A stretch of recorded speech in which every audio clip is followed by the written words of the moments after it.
We got off the plane in Bombay, and the first person we met was the health officer. And he said, can I see your yellow fever inoculations cards, please? I looked at Prabhupada and I said, I don't have one. We don't have one. And I said, we don't have them.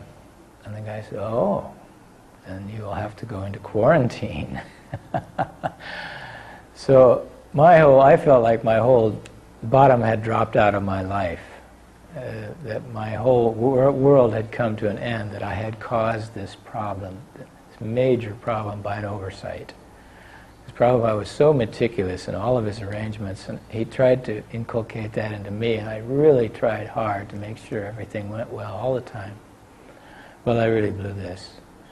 Here we were, we could either get back on a plane and go back to Nairobi, or we could go out to a prison-type place with screened windows and be in quarantine for 2 weeks. And no matter how I ranted and raved, they wouldn't back down. And they said even if Indira Gandhi came and she didn't have her yellow fever shot from Africa, she couldn't get in. And I didn't want to look at Prabhupada during all this. I just knew he'd just be smoldering with anger at me. Finally, I looked over at him and I said, Prabhupada, we have to go to this quarantine. And he looked at me with a big grin on his face. He said, that's all right. We need the rest anyway. After about 10 days there, no one was allowed to come in. We couldn't go out. Prabhupada was getting a very good rest, a lot of translating. We were getting caught up on all the correspondence. Finally, after I think about the 10th or 11th day of this, Prabhupada called me in and he said, you know, I have yellow fever certificate. He said, you call Jayapataka in Calcutta and tell him that it's in the right-hand drawer of my desk, or blah, blah. He gave directions, and ask him to fly it here.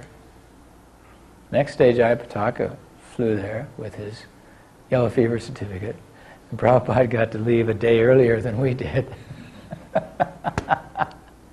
Now, you can look at that different ways, but in my way of looking at it, being there at the time, Prabhupada knew that he had this there, but he wanted the rest. Nobody disturbed him for about 10 days, and this was during a very active globe-trotting period. He got caught up on everything, and then when he was done, he got out. He was faultless. You could say, oh, he forgot, or he made a mistake. No way. Prabhupada never did. Anytime you could say, well, Prabhupada just made a mistake. If you really looked at it, it wasn't a mistake. It was all a part of his leela, his playtime with us. And his expertise, I would say always, I go back to that, how expert he was at everything. And there's another one, faultless. Prabhupada had no errors in any of his, either his behavior or his actions, his words, anything. There was never any mistake.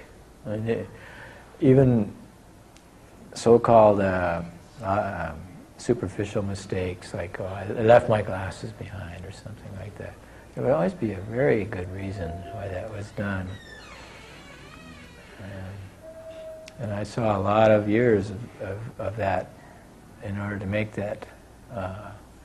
That's not a light observation. That's after long study of every movement Prabhupada made. I could never find any mistake. So when you find such a person, how can you let them go?